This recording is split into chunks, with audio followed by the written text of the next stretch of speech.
शंभवे गुरुवे नमः, शंभवे गुरुवे नमः। मैं अपने गुरुदेव महादेव के चरणों में नमन करती हूँ। मेरा नमन स्वीकार हो। इस कालखंड के महामानव प्रथम से साहब श्री हरिनंद भैया के चरणों में नमन करती हूँ। मेरा नमन स्वीकार हो। शक्ति स्वरूपा दीदी माँ के चरणों में नमन करती हूँ। मेरा नमन स्वीकार हो।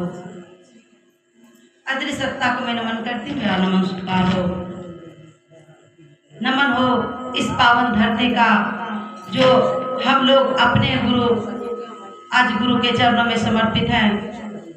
तमाम गुरु भाई गुरु बहनों के चरणों में नमन करती हूँ। मेरा नमन स्वीकार हो। मंच महोदय की तरफ से गुरु चर्चा का आदेश मिला है, गुरु के चरणों में लेकर समर्पित हूँ। आज बहुत सौभाग्य की बात है दीदी कि हम लोग अपने अपने घर छोड़कर और सभी टेंशन को छोड़ दिए। किसके लिए छोड़े हैं? अपने गुरु के लिए। क्योंकि हमारा भी यहाँ बैठे हुए हैं तो हमको पता नहीं है मेरा घर में क्या हो रहा है कि नहीं हो रहा है। हमको और आपको चिंता है क्या? नहीं चिंता है दीदी। और सबसे हम लोग का सौभाग्य है दीदी कि आज गुरु पूर्णिमा का आज बहुत सुंदर रात्रि होता है जो हम सब आज दिन में ही मना रहे हैं। गुरु जागरण गुरु पूर्णिमा में होता है, इसीलिए हम लोग का सौभाग्य इतना सुंदर है दीदी कि कहने का कुछ बातें नहीं है। क्योंकि सुंदरता तभी होता है क्योंकि गुरु से प्रेम कीजिएगा तब, और नहीं तो कितना ही भी सुंदर हो जाइए ना, आपको कोई भी नहीं पूछेगा दीदी। कहा जाता है रूप नहीं देखिए लेकिन उसका गुण देखिए। लेकिन हमारे महादेव को देखिए तो एक बार अगर देखने के बाद हो सकता है तो डर लग जाएगा दीदी। लगेगा कि नहीं? हमको और आपको लगेगा डर, लेकिन अगर प्रेम कर लीजिएगा तो बहुत अच्छा चीज आता है, खराब से खराब आता है, फिर भी नहीं डर लगता है। तो इसीलिए हमको और आपको सौभाग्य मिला है दीदी आज गुरु जागरण का। क्योंकि जागरण का मतलब क्या होता है? अपने अंदर बैठे हुए शिव को जगाएं। क्योंकि मेरे अंदर में बैठे हुए वो उसी परमात्मा का, उसी महादेव को हमको और आपको अंदर में बैठे हुए हैं। तो हम लोग जागरण करते हैं किसके? क्या तन को जगाते हैं क्या? वो बैठे हुए मंदिर में भगवान को जगाते हैं क्या? वो भगवान जगे हुए नहीं है क्या? अपने मन को जगाते हैं दीदी। क्योंकि ये मन का है गति चल रहा है धीमे रफ्तार से, हमारा आप क्या करते हैं? उसी मन को जगाते हैं कि रे मन जग, और हमको जो चाहिए वो छोड़ देते हैं और जो नहीं चाहिए उसे पकड़ लेते हैं। तो हमको और आपको करना क्या है? उसी मन को जगाना है। क्योंकि उसमें कहा जाता है घर में जब आते हैं तो ताला बंद कर देते हैं, करते हैं कि नहीं? उसी प्रकार वो हमको आपको ज्ञान का ताला है वो बंद है, तो चाबी किसके पास है? हमको और आपको चाबी देने वाला कौन है? वही महादेव है। तो महादेव खुद आकर देंगे क्या? नहीं देंगे दीदी। उसी महादेव हमको और आपको वो ज्ञान का चाबी हमारे साहब दीदी को दे दिए, और हमारे साहब दीदी उसी ज्ञान का चाबी हमको और आपको लाकर पहुंचा दिए। घर घर मानिए तो हमको और आपको दे दिए। और मेरा और आपका काम क्या है? उस चाबी को पेटी में बंद कर नहीं रखना है, उस ज्ञान को पेटी में बंद कर नहीं रखना है दीदी। हमको और आपको उसी ज्ञान को अपने अंदर में जो छिपा हुआ है उसको जगाना है। तब जागेगा कैसे? हमको और आपको महादेव से इतना दया मांगना है कि हे शिव, आप मेरे गुरु हैं, मैं आपका शिष्य हूँ या शिष्या हूँ, मुझ पर दया कर दीजिए।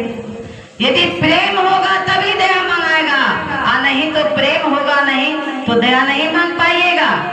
कहा जाता है अपने बच्चे को, जब हमको और आपको अपने बच्चे से प्रेम रहता है तो उस बच्चे को खोज लेते हैं। हमारा आप उस बच्चे को खोजते हैं कि मेरा बच्चा कहाँ गया।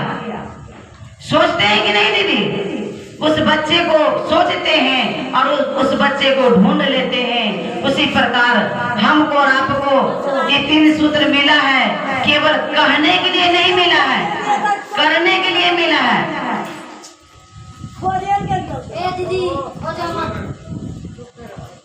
इसीलिए दीदी कम से कम आप लोग हम लोग सभी मिलकर आते हैं तो कम से कम हम लोग शांति का दान दें, क्योंकि शांति में सब कुछ मिलता है। अशांति कीजिएगा तो कुछ भी नहीं मिलेगा। हो सकता है मंच पर बातें महादेव नहीं आकर बोलेंगे हमको और आपको, कोई भी गुरु भाई गुरु बहना हमको और आपको उन्हीं के जरिए बुलवाते हैं और हम लोग सुनते हैं। इसीलिए चर्चा स्तर पर आइए दीदी तो 5 मिनट सुनिए या 10 मिनट सुनिए, लेकिन शांति बनाकर सुनिए दीदी। इससे आपको और हमको फायदा होगा, गुरु को फायदा नहीं होगा। इसीलिए हमको और आपको जहां भी जाइए शांति का दान दीजिए, तभी हमको और आपको इस जीवन में आने से फायदा होगा, नहीं तो इसमें कोई फायदा नहीं होगा। क्योंकि हम आए हैं चर्चा में तो कुछ लेने के लिए आए हैं, तो क्या लेकर जाएंगे? क्या हम लोग का यहाँ पैसा मिलेगा क्या? और कुछ भी सामान मिलेगा? कुछ भी नहीं मिलेगा दीदी। इसीलिए जो हमारे गुरु भाई गुरु बहना बताते हैं उसे समझाते हैं, उनको सुनिए और समझिए और अपने जीवन में उतारिए, क्योंकि उतारना बहुत जरूरी है दीदी। हम आप आ जाते तो जरूर चर्चा में, तो हम लोग करते क्या है, घर जाकर वही काम करते हैं। हमारा आप घर जाकर वही काम करते हैं और हम लोग को इस बात से लज्जित होना पड़ता है, क्योंकि हमारे गुरु भाई गुरु बहना कोई जो नहीं इसमें जुड़े हैं ना, उस बात को बोलते हैं तो बहुत खराब लगता है। कहते हैं कि जाते तो चर्चा में और किसी का तो बात मानते नहीं है, तो क्या हमको आपको आने से कोई फायदा है क्या? नहीं दीदी, हमको आपको सोचना चाहिए कि हम शिष्य किनका हैं। इस बात को ध्यान दीजिए, क्योंकि जब हम लोग इस बात को ध्यान देंगे तभी हमको आने से इस चर्चा में तभी फायदा होगा। हम आप आए हैं चर्चा में, घर जाकर कोई बात बोलेगा मुझसे लड़ जाएंगे, तो क्या फायदा है आने से? कोई फायदा नहीं दीदी। इसीलिए कुछ न कुछ सहने का शक्ति कीजिए, क्योंकि मेरा आपका जीवन यहीं तक नहीं है। हमारा आप इस धरती पर आए हैं, जिंदगी भर रहने के लिए नहीं आए हैं। एक न एक दिन जाना है दीदी, तो जाइएगा तो क्या लेकर जाइएगा? उस परमात्मा पूछेंगे क्या क्या करके आया तुम, क्या हिसाब दीजिएगा? अच्छा बताइए, आपका घर में गार्जियन होगा कि नहीं होगा? अगर बता आप आए हैं चर्चा में, अगर वो पूछ लेंगे चर्चा में गए थे क्या क्या सुने? अगर बताइए दीदी हम लोग आए हैं चर्चा में दूसरे से गप करते रहे तो जो गुरु भाई गुरु बहना बताएंगे उसको सुन पाइएगा क्या? नहीं सुन पाइएगा दीदी। तो बताइए घर जाकर क्या बताइएगा? जब सुन भी नहीं किए तो बताइएगा क्या? इसीलिए हमको और आपको जितना समय मिले, ऐसा नहीं है कि शुरू से अंत तक हमको समय देना है। जितना समय मिले उतना समय कुछ न कुछ सुनिए और सुनकर इसी प्रसाद को हमको और आपको घर लेकर जाना है, यानी कि मिश्री बेदाम को नहीं लेकर जाना है। जो चर्चा में आए हैं हमारे गुरु भाई गुरु बहना बताए हैं उसको ही लेकर जाना है दीदी, तभी मेरा और आपका जीवन सार्थक होगा दीदी। नहीं तो आने और जाने से कोई फायदा नहीं होगा। इसीलिए अगर महादेव को काम करते हैं तो 3 काम कीजिए।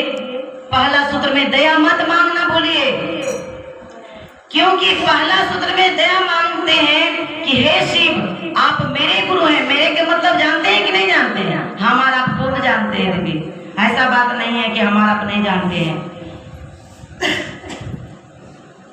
तो पहला सूत्र में दया मांगना है कि हे शिव आप मेरे गुरु हैं, मैं आपका शिष्य हूँ या शिष्य हूँ, मुझ पर दया कर दीजिए ना।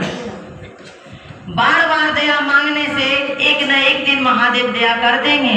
और दया मांगना है किस बात का? दया मांगना है कि हे शिव आप मेरे गुरु हैं, मैं आपकी शिष्य हूँ, मुझ पर दया कर दीजिए। और इतना दया कीजिए महादेव, आप इतना दया कीजिए कि हम आपका काम में सम्मिलित हो सके, हमसे करवा लीजिए, आपका काम हमसे नहीं होता है। क्योंकि दीदी हम लोग तो जरिया हैं, करवाने वाला तो वही महादेव है। क्या हम आप एक बात बोल पाएंगे क्या? नहीं बोल पाइएगा दीदी। कहा जाता है उनके बिना पत्ता नहीं हिलता है, तो हमारा क्या हिलेगा।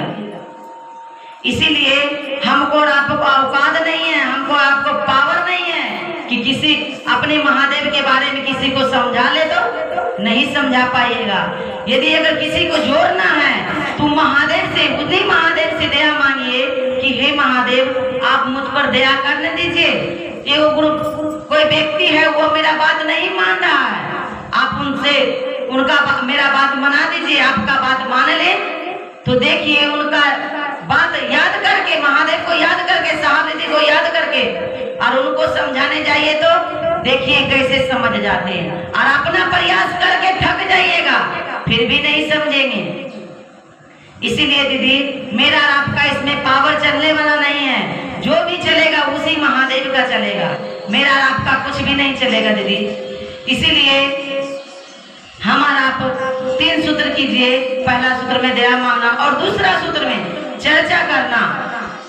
जो अनजान व्यक्ति है उनको समझाइए, उनको बताइए कि सिर्फ मेरे गुरु हैं, आपके भी हो सकते हैं। क्योंकि आप खाइएगा तभी तो स्वाद गमिएगा, और जो खाएगा नहीं करेगा स्वाद क्या जानेगा। इसीलिए आप खाए हैं तो आप जानते हैं कि मेरे गुरु हैं, और वो व्यक्ति तो कभी जानबे नहीं किए कि हो सकता है भगवान के तो हम तो पूजबे करते हैं, तो क्या गुरु बनाना जरूरी है क्या? ऐसा कहते हैं कि हम तो महादेव को खूब जानते हैं, गुरु बनाने से क्या फायदा है। लेकिन कहा जाता है दीदी यदि विद्यालय जाइएगा, नामे ने लिखाइएगा तो क्या ज्ञान होगा? क्या नहीं होगा। उस महादेव से खूब वरदान ले लीजिए, 1 लोटा जल चढ़ाइएगा और जो चाहिएगा मिल जाएगा। लेकिन ज्ञान कहाँ मिलेगा? विद्यालय में। इसीलिए हमको और आपको महादेव का काम करते रहें और 3 सूत्र नहीं भूले।